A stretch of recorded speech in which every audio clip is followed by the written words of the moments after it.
The year is 1919. Europe is a continent in recovery, grappling with the aftermath of a war that has left deep scars on its landscape and its people. The Great War, a conflict of unprecedented brutality, has finally come to an end. The battlefields are silent, but the memories of the horrors endured by soldiers and civilians alike are still fresh. Millions lie dead, victims of a war that shattered empires and reshaped the political landscape of Europe. Cities lay in ruins, and countless families mourn the loss of loved ones. In the aftermath, the victorious Allied powers gathered in Paris to forge a lasting peace. The Paris Peace Conference was a monumental event, bringing together leaders from around the world to negotiate the terms of peace. The Treaty of Versailles, signed in the opulent Palace of Versailles, was intended to prevent another global conflict. It was a document of hope, but also one of retribution. However, the treaty sowed the seeds of resentment and instability that would ultimately lead to World War II. The harsh terms imposed on Germany created a sense of injustice and humiliation. The treaty imposed harsh punishments on Germany, the primary aggressor in the Great War. German soldiers, once proud and formidable, were now seen as symbols of a defeated nation. Germany was forced to accept full responsibility for the war and ordered to pay crippling reparations to the Allied nations. These reparations placed an enormous strain on the already weakened German economy. The once mighty German army was reduced to a shadow of its former self, its industrial heartland occupied by foreign troops. The disarmament and occupation were seen as a national disgrace. The treaty's terms humiliated the German people and crippled their economy. Hyperinflation and unemployment soared, leading to widespread poverty and despair. Resentment towards the treaty and its perceived injustices festered within German society, creating fertile ground for extremist ideologies to take root. The political landscape became increasingly volatile. The Treaty of Versailles also redrew the map of Europe, creating new nations and altering borders. These changes were often made without considering the complex ethnic and cultural fabric of the regions affected. These changes, often made with little regard for ethnic or cultural considerations, led to new tensions and conflicts. Displaced populations and newly formed states struggled to find stability. The Austro-Hungarian Empire, a sprawling patchwork of nationalities, was dismantled, leaving behind a power vacuum in Central Europe.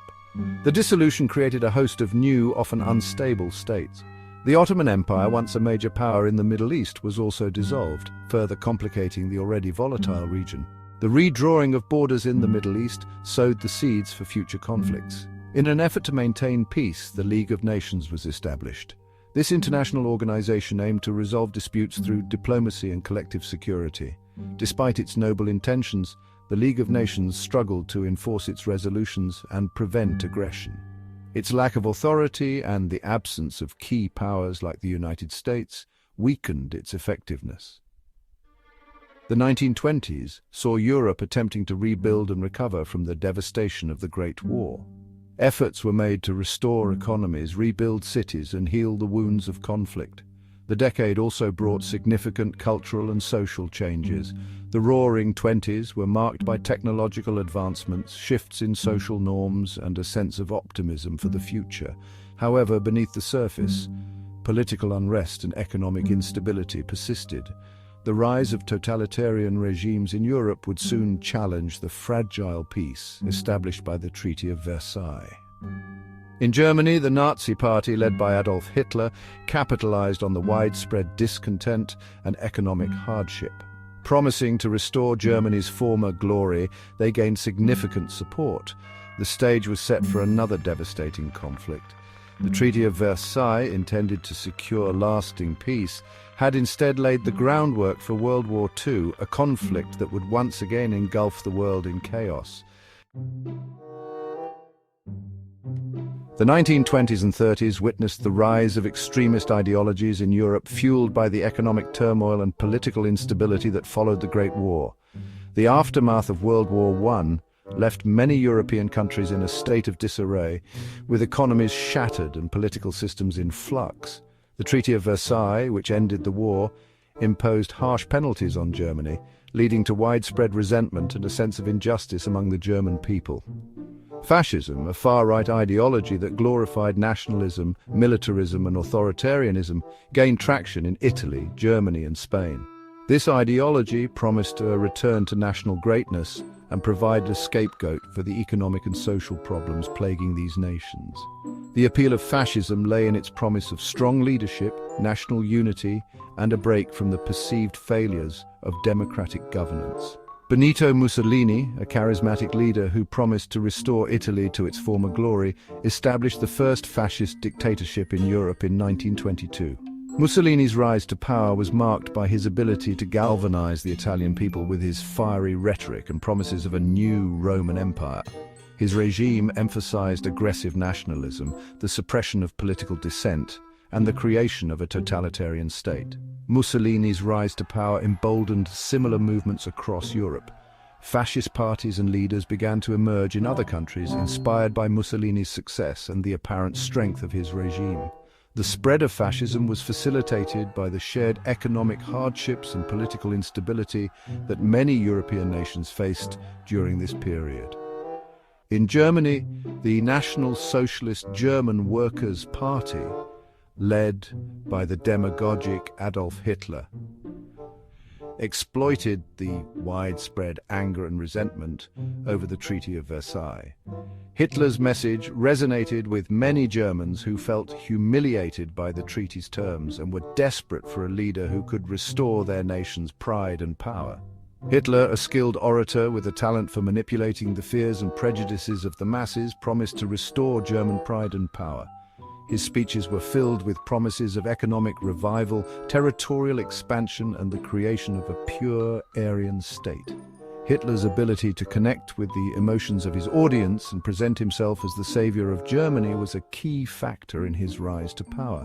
He skillfully used propaganda and scapegoating to consolidate his power, blaming Jews, communists, and other minority groups for Germany's economic woes.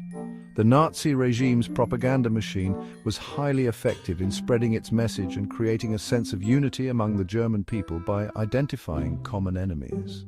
The global economic depression, which began in 1929, further exacerbated the political and social tensions brewing in Europe.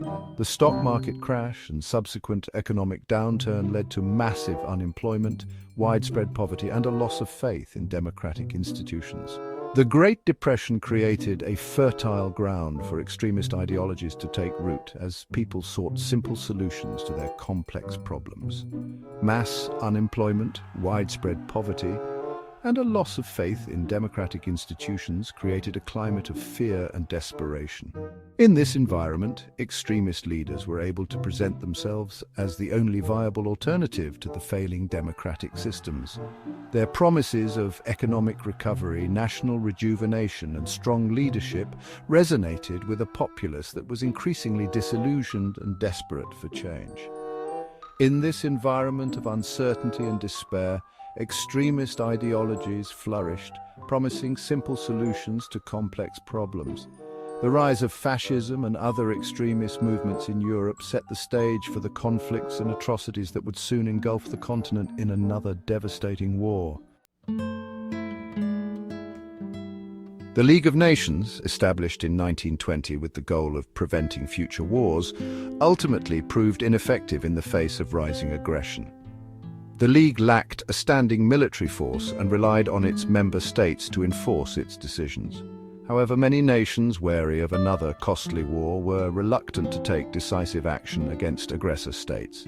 In the 1930s, Japan, Italy, and Germany embarked on a series of increasingly aggressive expansionist policies. Japan, seeking to establish dominance in East Asia, invaded Manchuria in 1931. Italy, under Mussolini's leadership, conquered Ethiopia in 1935. Germany, emboldened by the League's inaction, remilitarized the Rhineland in 1936, a clear violation of the Treaty of Versailles. Despite these blatant acts of aggression, the international community remained largely passive. Appeasement, the policy of making concessions to aggressor states in the hope of avoiding war, became the dominant approach. British Prime Minister Neville Chamberlain, a key proponent of appeasement, believed that Hitler's demands could be satisfied through negotiation. However, Hitler interpreted appeasement as weakness and continued his aggressive expansion. On the 1st of September 1939, German forces, spearheaded by panzer divisions and supported by Luftwaffe air power, stormed across the Polish border. The skies were filled with the ominous roar of German aircraft, dropping bombs and sowing chaos. The invasion of Poland marked the beginning of World War II, plunging Europe into another devastating conflict. The world watched in shock as the German war machine unleashed its fury. Hitler's blitzkrieg tactics, a combination of rapid movement, overwhelming firepower, and close coordination between air and ground forces, caught the Polish army off guard. The speed and ferocity of the German advance left the Polish defenses in disarray. Great Britain and France, bound by treaty obligations to defend Poland, declared war on Germany on the 3rd of September 1939. The declarations were met with a mix of resolve and trepidation. However, their declarations of war proved largely symbolic in the early stages of the conflict. The initial response was hesitant, and the full might of the Allied forces was not yet mobilized. The French army, hampered by outdated tactics and a defensive mindset, remained entrenched behind the Maginot Line, a series of fortifications along the Franco-German border. This defensive posture would later prove to be a critical mistake. The British, while providing material support to Poland, were unable to prevent the country's swift collapse. Despite their efforts, the German forces were too powerful and too well coordinated. Within weeks, Poland was overrun by the German war machine. The speed of the German advance was unprecedented, and the Polish resistance was quickly overwhelmed. The Soviet Union, which had signed a non-aggression pact with Germany in August 1939, also invaded Poland from the east, partitioning the country between the two totalitarian powers. This agreement, known as the Molotov-Ribbentrop Pact, stunned the world and sealed Poland's fate. The invasion of Poland shattered any remaining illusions about the possibility of containing Hitler's ambitions through diplomacy. The failure of diplomatic efforts highlighted the aggressive nature of the Nazi regime. The world watched in horror as Europe descended once again into the abyss of war. The memories of the Great War were still fresh, and the prospect of another global conflict filled many with dread. The invasion of Poland was not just the start of a new war, it was a stark reminder of the fragility of peace and the destructive potential of unchecked ambition.